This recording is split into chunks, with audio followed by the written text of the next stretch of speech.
So now we want to talk about the Energy Action Network project in Vermont.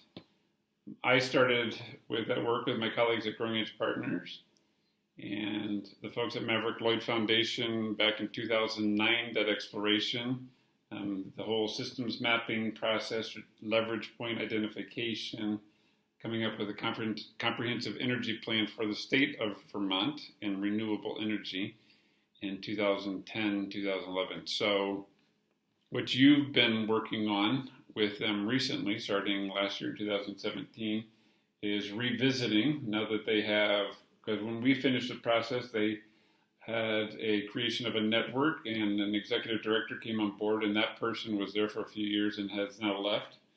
And within the last year or so, a new group has come on in leadership, Jared and others, and so you've started working with them to revisit their systemic understanding of the work that had been done and how to take that into what they were doing as a network. So you're working with a statewide network that is trying to shift the renewable energy energy portfolio of the state across electricity, heating, transportation, and efficiency utility from very low percentages to all renewable energy, or 90%, within the next 20, 30 years. And that's across government, civil society, business, from very local to statewide. And so you've been re-engaged with the executive team and some of the board members, and you've been working with them. So what kinds of things have you been doing with them, or what were you invited to do, and what has been that process like? The invitation was more to help them to have more clarity about what has been happening with the network. I mean, they already knew that a lot of the connectivity of the network has been lost in 2 years before, because they had this big project about the dashboard. So the whole energy was there inside that specific project. And so they were asking us to help them to see now what we can do to re-engage people, to renew energy around our shared purpose and things like that. And at the end, we realized that they didn't have a clear story and narrative of what has happened with the network, especially in the last 2 years. So the process we proposed was actually to do a kind of a due diligence to integrate the whole story of the network and integrate that with the different leverage points and the systemic analysis and the insights, just to see where in that big systemic story was the whole evolution of the network. So we did that. We reviewed a lot of different things and documents and the pre-system analysis, and we talked especially with the executive director, just to see what was his perception, but he was very new into the network. But then we integrate everything into a document that so far has been very helpful for them to have this clarity of what are the main immediate actions that they needed to do just to re-engage and to recover the sense of that they are a network. Yeah. Right, so this is a project that's 9 years into the conversation and 7, 8 years into the having a network with leverage points and working on. What were some of the things that you found or insights that you gained by looking at it 7 to 8 years into their process? About the network? About the network and how they're using the systems tools as well, maybe. Well, they were not really using the systemic tools for the last 2 years. That was also one of the reasons why the whole thing happened.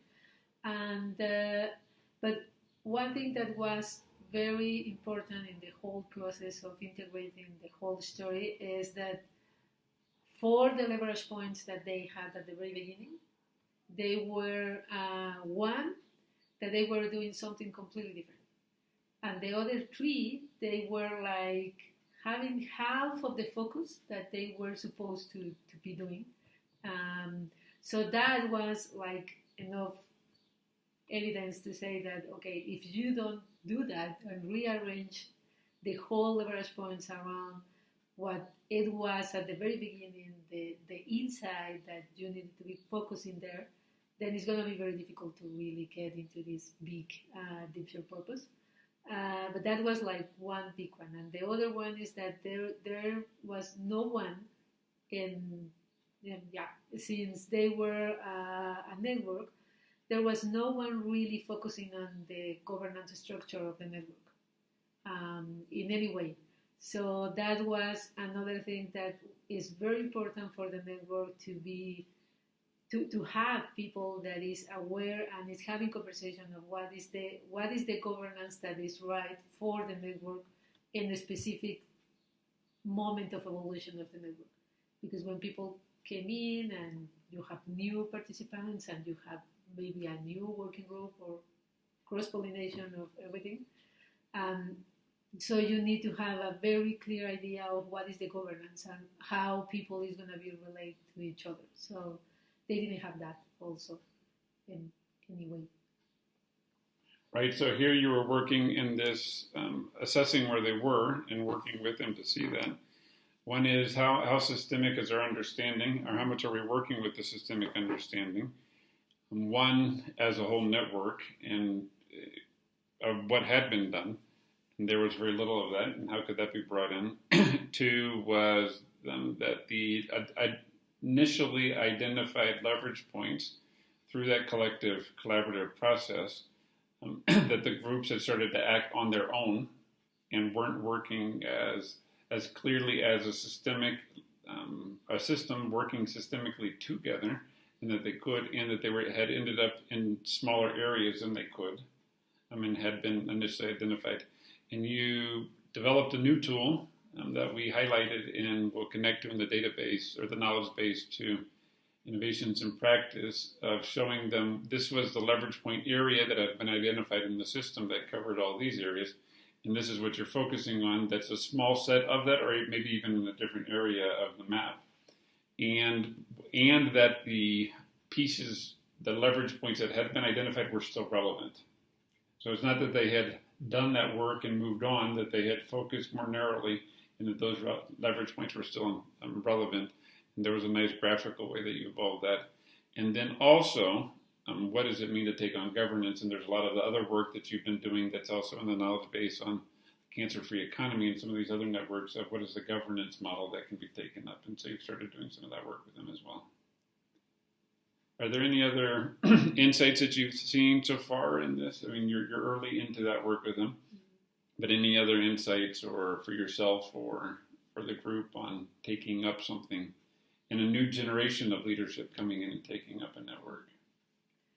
Well, just that, they are still in conversations to see how to move forward, but I think this is a group that maybe they are going to be needing not that much support, because there are some things that they are already shifting, like the focus of the different leverage points and working groups, and even they are shifting that in a further step from the one that was coming out from the suggestions, because they are the ones that are leading the system. So I don't know, it's just these kind of groups always bring me the question of how can I really see what is the level of support they need. Because what I know is that they need a lot of support in the systemic part, but maybe they don't need that big support in moving towards redefining some big pieces in the network. So that's always that kind of questions, and I'm just discovering that with this group. Right, and in that, how does one continuously create a continuous onboarding process for people who are coming into the system to have an understanding of the system and governance within the network and the topic areas of what we're doing, and then how do they keep themselves systemic because they have that capacity? Excellent. Thank you. You're welcome.